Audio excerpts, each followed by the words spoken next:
right. So over the weekend, we got to help out with coverage for the 4Seasons Winter Tournament. This was a multi-day event that took place, but the coverage side of things, we actually got to help out with for the Saturday event, the Modern event there. So let's kind of talk a little bit about it. Let me turn the volume down a little bit as we get into it. We'll show a little bit of the rounds and how things were going for it. But yeah, this was the first kind of foray into English coverage that they were doing here. So we got to see so many amazing games take place. Saturday had 9 rounds of coverage there for Modern and 9 rounds of Legacy. But let's see a little bit of what was happening. Good morning and happy Saturday, everyone. Hello, hello. Hello, hello. So we are live with 4Seasons Winter 2026 Modern event. This event, of course, is taking place in Bologna, Italy. I'll do my best to try to pronounce all the European names. It was taking place in Italy, so 9 rounds of Modern, but it was also Italy, so European time. So I woke up at 2:30 for a 3:15 call time for the event itself, and then it was, a bit of a struggle because they did the first round fully recorded, and then that way they had a little bit of buffer going into it. So the 3:15 call time turned to a 4:15 call time, which then turned into essentially like a 5 a.m., 5:30, I think, is when we actually started the broadcast there. So I got to help out coverage for, I want to say, 5 rounds for it, and then went into the split and let the second coverage team join in and start helping out with it. So, this was a very cool event. We got to see like basically 2 games per round, and I was the color commentary or play-by-play commentary there to kind of help go through things and navigate the broadcast a little bit. So the other side of things, Yendrick, who was my co-caster there, could kind of use his expertise in there. He's a bit of a grinder and writer when it comes to Magic. Very almost made it to the Pro Tour qualifier at the last RCQ for Modern.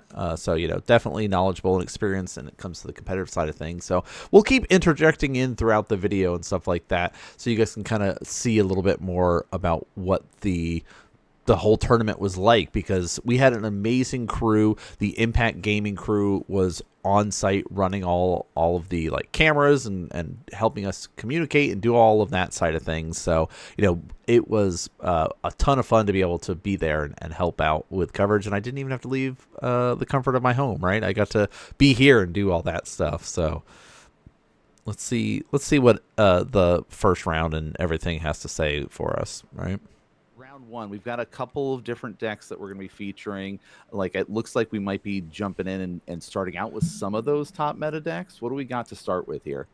We have Esper Goryos. That was another thing too, is we got to see so many different decks on camera. A deck that's been ebbing and flowing in the metagame over the last few years. This one too is almost like an older view of it, by being able to have the archaeologists and stuff like that. One-shit deck that's based blue-black. But yeah, Esper Goryos versus the kind of newer control deck, the Dimir control. It was listed as Grixis, but we'll talk a little bit about why it was listed as Grixis in a minute.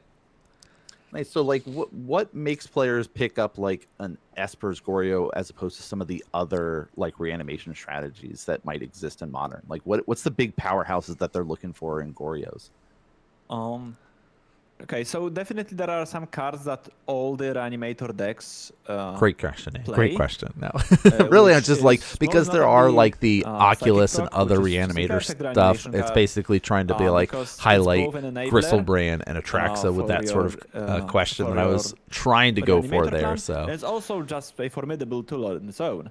It can win games if it goes unchecked. Frog just winning games on its own. We talk about it all the time on the channel. So just 4Seasons to Frog is one of the most scary openings in Modern. The other thing that's more unique to Goryos is the creatures they choose to reanimate and how they are reanimating it. Because of how Goryos works, you need to reanimate a legendary creature with it. which is contrary to the other Reanimator deck in the format, which uses Persist, which specifically asks for a non-legendary creature. So while there is an overlap in the engine to some extent, you are playing Frog, you are playing 4Seasons, Emperor of Bones.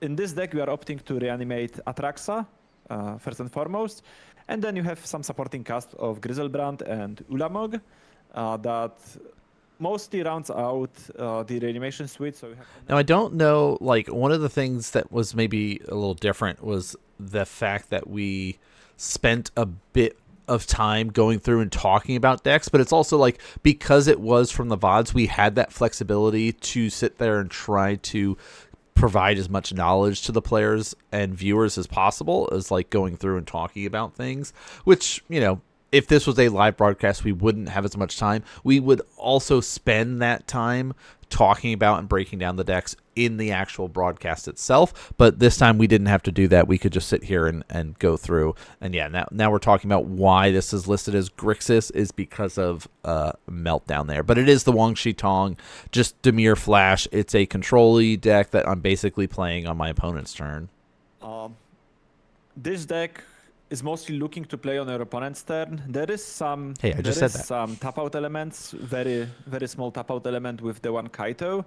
But other than Kaito, literally every spell in the deck can be cast on your opponent's turn.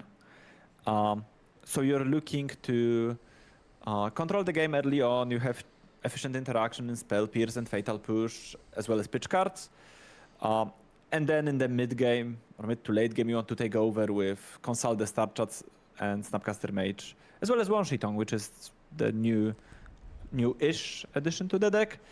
And it synergizes well with Field of Ruin, which also, there is a lot of course, very strong lands in Modern that you want to kill. So Field of Ruin is very nice, as well as just opposing fetch lands are the primary way to enable your Wang Shi Tong. Yeah, there's a bunch of events Modern that's going on all the time. Players are going to be for like up. Even like the Friday that we didn't have any broadcasting for, but there was like a team event with Modern, pre-Modern. I can't remember if it was Legacy or Standard, which was the other one, but none of that wasn't broadcast at all. But you know that's okay. You know, we got to do 9 rounds of Modern, and then there was 9 rounds of Legacy, so plenty of coverage, and then 2 games essentially per round because there was 2 feature match areas, which is very cool. So let's kind of jump in and see what this round's all about. There is a 4Seasons, like you said, which I don't think there is a counterspell in Lucas' deck that can counter this 4Seasons on turn 1 other than Force of Negation, which we don't really want to do. So they just reveal the hand, and it's a fairly strong holding. There is 4 interactive cards that are all good at answering the aforementioned Psychic Frog. Let's see how they line up with Michelle's hand and what Michelle chooses to take. Yeah, that's going to be the most interesting part here. It's like what gets taken could also give us a kind of a lean into what could be in the hand. And okay, we're leaving a lot of the tools in there, but being able to grab that spell snare off there. Yeah, I think I spotted Frog in Michelle's hand, which makes sense to take spell snare because even if you push it, the damage or some of the damage is still done by being able to discard your reanimation target. And crucially, there is a counterspell as well as spell snare, but Luca only has 1 source of blue because the other land in their hand is Swamp. Yes, exactly. So that kind of like at least that nod of, okay, I have at least a little bit of a buffer for now to maybe be able to stick something and force a little bit of a battle to take place over the Fatal Push here. But like you said, the Frog could get all the work done of just throwing the creatures into the graveyard there, and that's enough. Yeah, sort looks of like another counterspell was added to Lucas' hand. So if Michelles want to, then the Frog will come down on this turn and will resolve. Let's see how the land situation is on their side. Okay, electing for Yeah, the archaeologist here. Yeah, going to be coming up, going to be able to kind of mill off here a little bit there. So we can be able to kind of do a nice setup with that. So what do you just like? What's the logic behind this over Frog? I mean, you get more cards in there right away. So you maybe don't have a target in your hand that you'd want to pitch. Yes, I think it's mostly you are playing archaeologist over Frog if you are lacking either a target to reanimate or Goryos itself, or ideally both, or not ideally, of course, you would like to have all the pieces, but Michel did get rewarded for choosing the line because they milled both Griselbrand and Goryos Vengeance. Yeah. And now following it with 4Seasons to take one of the presumably counter spells from Luca's hand. Yeah, but now the double fatal push, double counterspell there. I don't know. Like, this is cool to be able to see because, like, the blue-black flash list has been popping up a lot more on MTGO and other events like that. My LGS that you guys normally see our coverage at doesn't currently have any blue-black flash players. I mean, we have a lot of the tool. Like, I know I could build the deck, but then I'd have to, like, take apart a bunch of other decks to make it work. So I'm like, I'm doing something else. I decided to make a fairy deck instead of make this blue-black flash deck that has basically the same kind of tools, except instead of running Wong Shik Tong, we are like, what if we ran Bitter Blossom and Spellstutter Sprite? So, you know, we have a lot of the ways to make the deck if we wanted to, but it hasn't come to our shop. So, been seeing the list online, so seeing it like in the first round, I think is a really good one to see because it is something that is going to start seeing a little bit more play. Being able to have like two dedicated essentially control decks. But here we go. We got the Esper Goryos, which is, yeah, we've seen on camera. It's shown up at our shop before. It's been around for a while. Like, it used to be like a red-green style or at least red-green-black style of deck back in early modern days, but is kind of found that the Esper version is the best one. But Griselbrand will be brought back here, so let's kind of see what we talked about. So they're letting the Goryos resolve, letting Griselbrand be reanimated up here, so that does give us access to being able to draw a lot of cards and refill our hand, get more tools for this turn here. But it looks like we might be doing a stop here on the untap. I think I know what's happening, because Luca's draw for the turn was Orcish Bowmasters. So they let the Griselbrand get reanimated because if Michel just draws EOT for some reason, then Luca gets to flash in Bowmasters and win the game on the spot.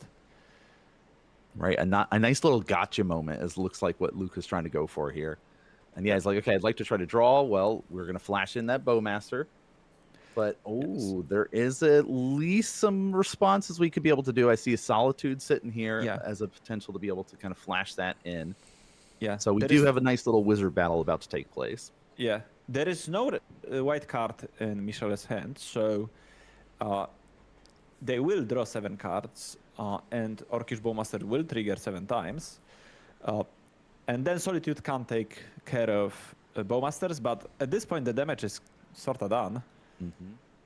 So the damage would be done, but we have this like nice little layer that's about to take place. It goes, okay, I'd like to activate Griselbrands to draw 7, and then Bowmaster is going to flash in. So then we've got a response that will try to draw 7 cards before it resolves. So we see the draw 7 life totals get dropped.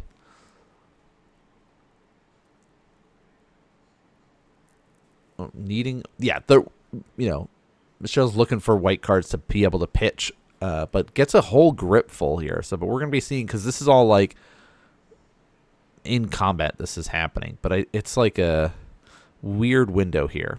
I think Michel drew all of his Solitudes. I think there are 4 Solitudes in Michel's hand, but sadly, I don't think there is an Ephemerate there. All right, so kind of going through and debating, like, we already know the cards that are available for Luca here, right? It's like we know there's the counter spell, we know that there's the fatal push, so it's like basically, there's the Solitude coming across, pitching the other one like we talked about. And so, yeah, that will clear up at least any additional Bowmaster problems that could be coming here. Yeah, lots of force negation still available for any kind of additional counter spell battles, but looks like we're going to do another quick draw up of 7 more cards. So what are we looking for here now? Why are we continuing to dig? Are we just going to be going all in at this point in time? Oh, there it is. So we needed that ephemerate. Yes, I am a bit confused what happened to the Bowmaster's trigger, because I think the first Bowmaster... Okay, I think I know what happened. So, because the Bowmasters was flashed in response to Griselbrand activating, and then I think in response to the Bowmaster, Michel took another Griselbrand activation, drew into the cards that we seen, the 4 Solitudes and stuff. Then Bowmasters resolved, and then before the initial activation resolves, Michel used Solitude to get rid of Bowmasters, which is, I think, a pretty nice line. And right now, I have hard time envisioning Luca winning this game. Yeah, it's like once the Griselbrand was able to stick around and the Bowmaster wasn't actually able to deal the damage that it needed to do there, it's like kind of that like struggle now to go, okay, what can I piece together here to be able to get myself going again? Can I find another Bowmaster? But after like basically being able to draw 14 cards in a turn and really set up a whole grip of like tools to kind of answer whatever Luca does, it's going to be very tough for him in this position here. But, you know, not giving up without a fight, looking through what he's got available in his hand to try to make something work here. Consult the star charts, though. At least going to be able to kind of take a cheeky peek at the top and see if there's anything coming up that could assist him here. Yeah. Yeah, the coverage was nice. This is our first 4-way with me and Yendrik, and just sort of like the flow was really something I was trying to work on in this match, of just sort of like seeing, you know, how I can position just like the play-by-play, keep you all up to date of what was going on, but also set it up and leave these moments for Yendrik to kind of go through and show his knowledge and expertise there. So I felt like this is a good, for the first round at least, to be able to kind of feel it out and see what that coverage and commentary was going to be like for the day. On this version of Esper Goryos, a lot of players have also pivoted off the Archaeologist and done more of the like setup with different spells, like Faithful Mendings and things like that. But, you know, having more creatures out there to basically absorb the Sheldrig's Edict is really nice. Yes, definitely. Especially with the blue-black deck getting more and more popular online. Yes, exactly. It's been ripping out its way throughout the metagame, and currently it's the most popular blue-black deck in the format, usurping the throne that once was held by the Psychic Frog blue-black deck.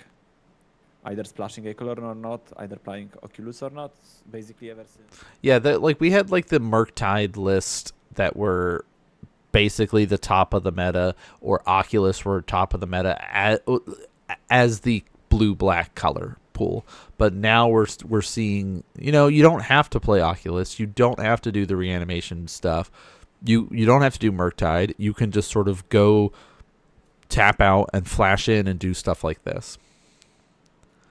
Planeswalker-y control, or do you want almost this like tempo-y flash control here?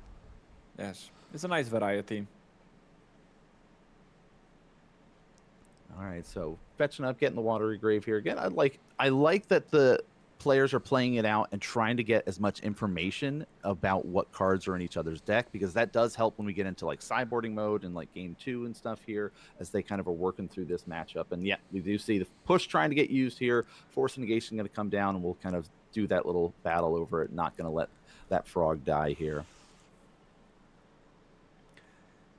Indeed.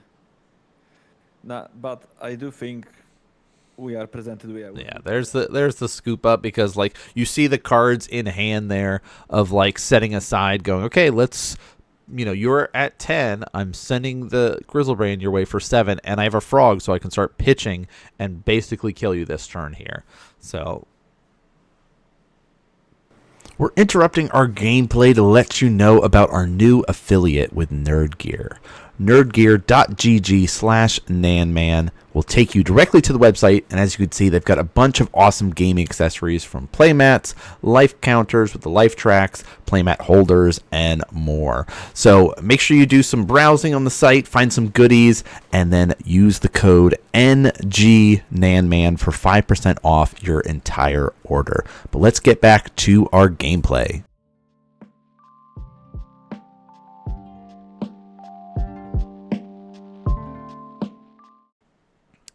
Now we can get into sideboard mode and see. Normally on the channel, we cut out sideboard action and don't really talk about it and go about it, but we can here that might be on beneficial camera, here. But what do you notice that would be really helpful in this matchup in particular?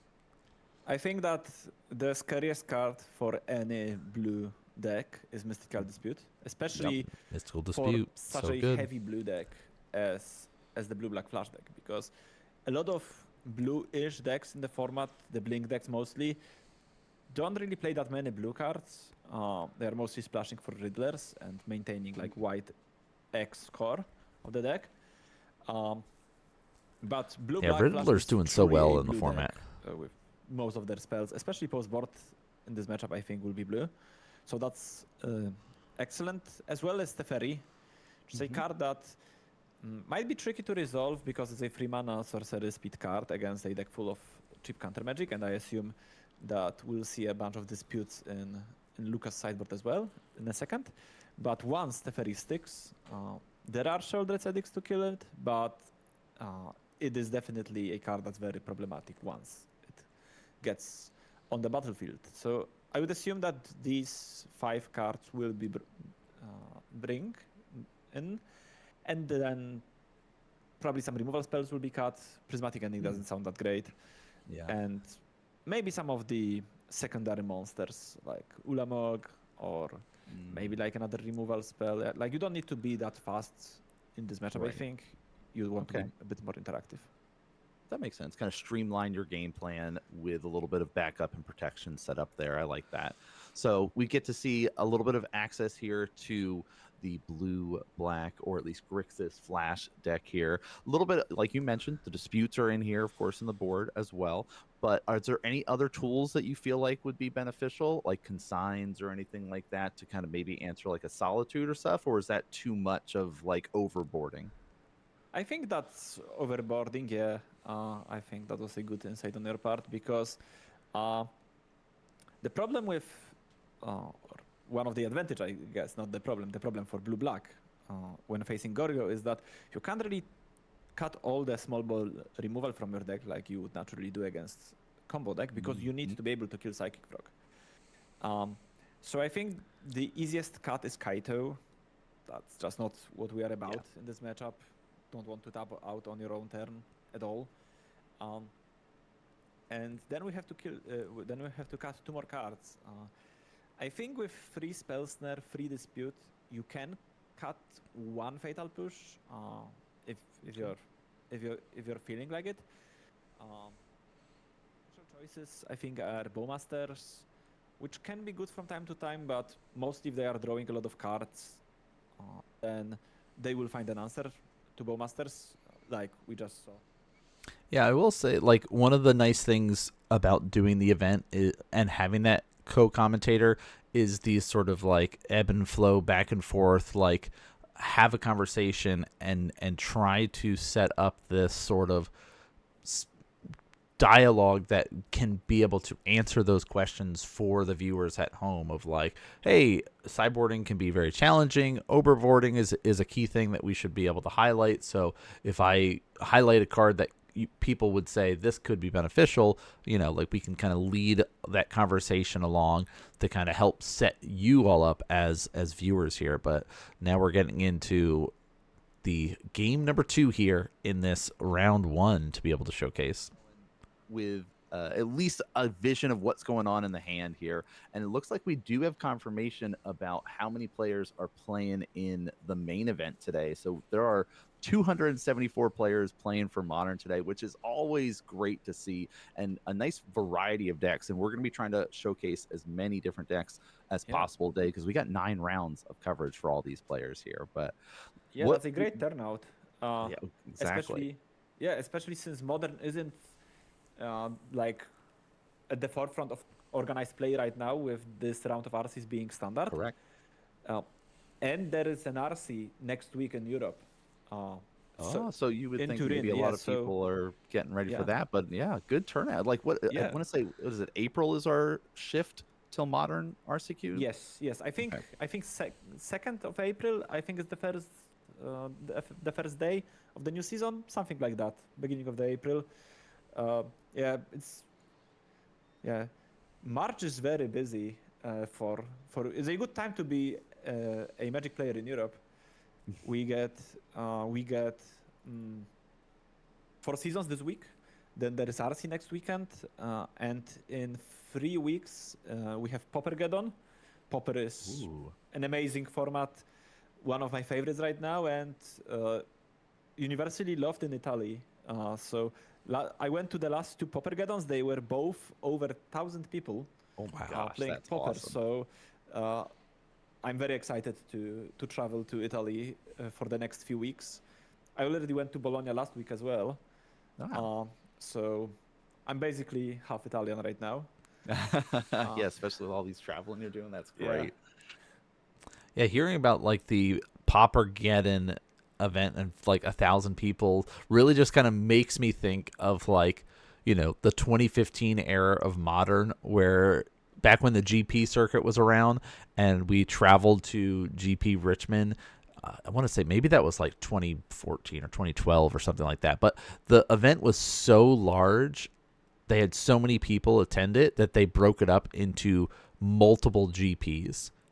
All right, because there was over 1,000 people that were there for it. So they said, nope, we're going to be having it into multiple events for it. But now we get to get back into this match and have a little bit of battle take place over the Psychic Frog resolving or not with Mystical Dispute. So yeah, tough with Luca's mana base though here, because like, you know, Field of the Dead really good, synergizes extremely well with Wang Shi Tong, but it's like an anti card when you need the double blue here. So Yep, so was able to find that missing land. So now we're going to see like 1 frog attempted to get resolved, wasn't able to. Will there be any follow-up, or is it just going to be a nice little setup here with maybe the archaeologist or something here? Because like that's basically where we're at now for the Esper plan, is we still need to get something big and scary into the graveyard. And okay, Emperor here. Emperor is nice. There is also a frog in Michel's hand. The best play on this turn, the ideal play would be Teferi if Michel had access to it. Especially knowing that there are 2 counter spells in your opponent's hand. I don't quite recall, because there is a Shieldred's Edict in Luca's hand, whether Michel saw it from 4Seasons. If that's the case, then obviously they would be less inclined to cast Teferi, but I do think that this play is definitely pretty good. Next turn, you can both adapt the Emperor of Bones, and if you have land 4, you can play another 2-mana spell, either Goryo or Frog, which are both in Michel's hand, depending on whether you find an Atraxa or Griselbrand from the top of your deck.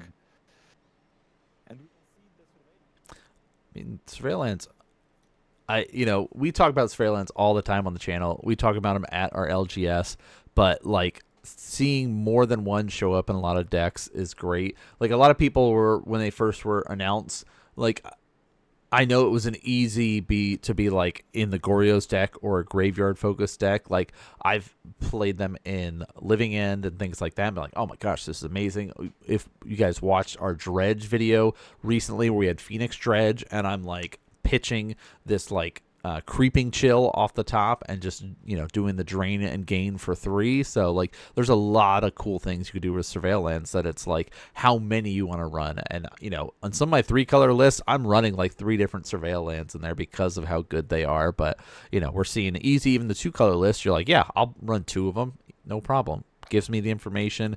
I don't mind these lands coming in tapped and sort of just like get information and set up here. Kind of waiting for those kind of big juicier spells to really hit for those kind of moments to like pull the trigger here. But a little bit of the debate about whether or not it looks like to utilize the frog, or maybe kind of deciding what to get exiled, because this is not necessarily a snapcaster list for the Dimir blink style, but it still can be useful to get rid of some of those spells there.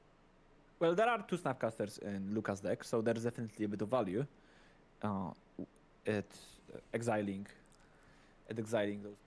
So that's where the 4 a.m. cast got my brain all discombobulated there, and I'm like, oh, you're right, there are snapcasters in this list. That's part of the like flash tap out stuff, so like meh. That's okay. I feel like as things went, that if that was my only like noticeable kerfuffle with my brain for being awake at such a awkward time, I'll take it. Well, like Michel went for the adapt, which was met by Sheoldred's Edict, and then in response they adapted again, reanimated the Psychic Frog, and then chose to sacrifice the Psychic Frog instead of Emperor to preserve the 4/4 body, which makes sense.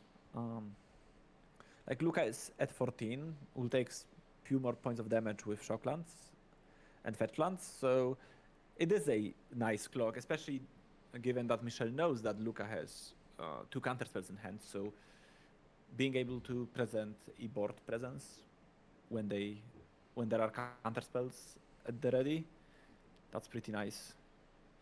Yeah, I mean the threat is real here. Like we've talked about, like with the tempo deck, if you are ahead, you're feeling really good, but right now you're playing from behind, so like even this kind of just a 4/4 is enough to kind of be like, okay, the creatures that I can be able to put in the way are going to be not as effective. I don't want to waste some of my removal spells like Fatal Push or Sheoldred's Edict on this. I'd rather save them for the frogs or some of the other threats. But at some point, you kind of have to make those decisions of like, when do you deal with the Emperor here and kind of stop all this extra damage, because the fetching is real, the shotgun, right? The ways that you kind of shred your own life does play a big impact here. But looks like we are going to be dropping in, doing a nice little consult here, do a nice little looking at those top 4 and being able to find at least a couple more resources available to kind of help us out. And looks like the Sheoldred's Edict here is that kind of debate back and forth whether we want that one or not. Yeah, I think again, it's a good removal, right? Yeah, I think it's Edict, Snare, Field of Ruin, and it's Edict, Wonshitong. Field of Ruin and Counterspell. It looks like Wonshitong and Edict were the choices, and that consult was huge because I don't think that Michel knew about it. So now Luca got to spend their 4 mana on a very impactful spell, and they can move forward with their game plan. Mm-hmm. And Michel's hand is, I think they just picked up the fairy, but there is definitely a frog and a solitude in hand. I think it's frog, solitude. Yeah, so lots of ways to be able to kind of set up and go for their next set of game plan here. So yeah, it is really a lot of this is just kind of pushing it onto Luca and basically saying, hey, this is your time to try to figure out, and I'm going to force you to react, and then I can be able to set up something else, maybe even scarier. So Sheoldred's Edict is going to come and try to get rid of that Emperor there, so forcing some of the removal out of hand. Yeah, and then we won't see Teferi being cast, I think, seeing that Michel knows about counterspells. I like that, like, you see the lands got, like, set aside over there on the right, like, indicating that I'm using these to cast it, but didn't tap them yet. They will get tapped, though. Don't worry. That is one thing that I just, like, in the broadcast, I was, like, looking at, I'm like, when are you going to tap those? Please tap those. About that. I guess. So, is this just like I'm going to force as much of your removal out of hand so then I can maybe eventually get into like a secondary game plan here? Or what do you feel about the Teferi into the counterspell here?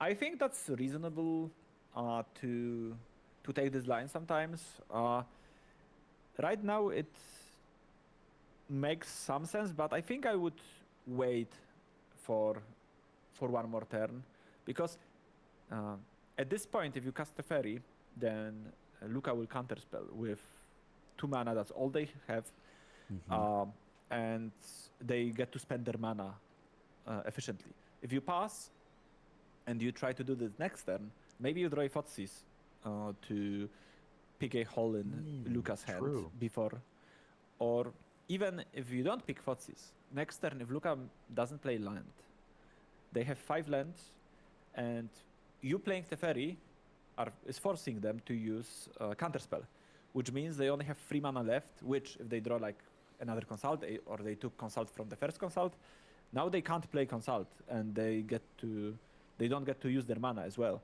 So you are stranding some of their resources by doing so.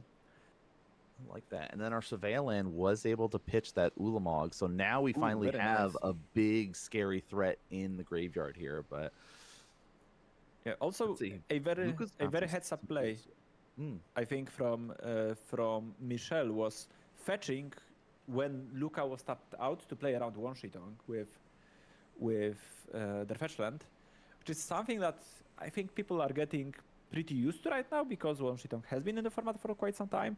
But I remember playing the RC Antwerp right after Avatar was released, and I did face a Wonshitong deck at that tournament, and it was definitely something to keep in mind at all times, and especially in closed decklist, because RC was open decklist. I saw for Wonshitong, so I've made this immediate connection in my brain that you have to play around it. But in open decklist, I think the first few weeks it was very easy to gut people with Wonshitong, because just people weren't used to it, especially if you play mostly paper, not online. Maybe are lagging like a few days behind, because paper meta tends to be a bit slower, especially at local events. Yeah, that is one of those interesting things when new cards like Wangshitong or other cards that come out, where players almost have to like reevaluate some of the ways that they make lines and decision makings when it comes to like, oh, normally I would just fetch and be fine, and then it's like cards like Wangshitong that like has that little gotcha moment there. But we do see the deployment here, going to be able to at least get some draw effect, and then we'll blow up the green source here. So just in case things got really late and we were going to try to cast like a hard cast Atraxa, if that's like plan Z in the Goryos line here, but it still is a thing that exists. So I like that. Also forcing the shuffle here with Field of Ruin, really powerful. Yeah, so get at least another draw in here, or at least another counter in here. We're going to basically do a little bit more setting up here, but this is also that tough moment of you're deploying all these resources to do this, but that leaves you open now with no mana for a counterspell. Yeah, maybe there's because that definitely was a relatively aggressive Field of Ruin. So I wonder if Luca picked up Snare at some point that we've missed.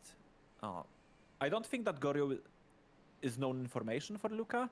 So, like, it is reasonable to want to take a risk at some point and get your stuff going. And we'll see what happens now, especially given that Ulamog isn't actually super threatening now. Well, I guess Luca is at 7 life, so it is a lethal attacker. But it has Annihilator 2 right now, I think. Because there is Frog. I like the idea of adding in the Ulamog. I'm not used to seeing it in a lot of Goryos lists, so seeing that as a one of in that, because you all know me, I love the little one ofs to be added into decks and into lists, and the ability that it can be like, check what's an exile, I now have Annihilator equal to that is pretty cool. So we're in this like weird window though of like the coast might be clear here to kind of let the Esper Goryos player do their thing. I mean, it's like this would be the window to try to force something too. Of like my opponent's basically tapped out, a 7/7 gets a little bit bigger off the, like you talked about with the cards in exile, to put some more counters on it, could force the Annihilator stuff. But if there's the spell snare, then that plan just kind of goes out the window. So there is that kind of hesitation, it looks like right now, of whether or not to go for this sort of line. I believe we also saw a Solitude in hand as well, so we could kind of pivot and just sort of go something like that route, and even just like hard cast that and just be like, all right, clear your Wang Shi Tong and kind of go this route to try to make something happen for the next stage of things. But yeah, especially since I think that doing so, cracking Field of Ruin in that spot with counterspell that's known to both player in hand, I think Michel puts Luca on Spellsnare quite heavily right now, because we've already been a good amount of cards deep into the library, and I think there's only one Spellsnare in Luca's graveyard, and they're playing 3 copies. So it is quite reasonable to think that there is a Spellsnare in hand. I don't think there is one, but yeah, so... Okay, so yeah, one for the Solitude here. So like, but that's really important to note though, is the idea of, okay, there's one in the graveyard. I'm keeping track of what things are looking like. There could be a Spell Snare. I don't want to put myself in a weird spot. So let's just try to go for it here. And gonna just do both. Let's go. Clear the path. Goryos Vengeance, bringing back Ulamog, and there's the hand extended. Wow. Yeah. Also, nice thing about Ulamog, or an interesting interaction in this deck, is with Emperor of Bones, which is why Luca or Michel checked how Ulamog is worded, because if you exile Ulamog with Emperor and then you put it in play, it sees itself. I always forget that. Yeah, so even if there are no other cards exiled, you will still get to put 10 counters on Ulamog, and Ulamog will have 20 power and Annihilator 10, which is pretty good on most boards, I'd say.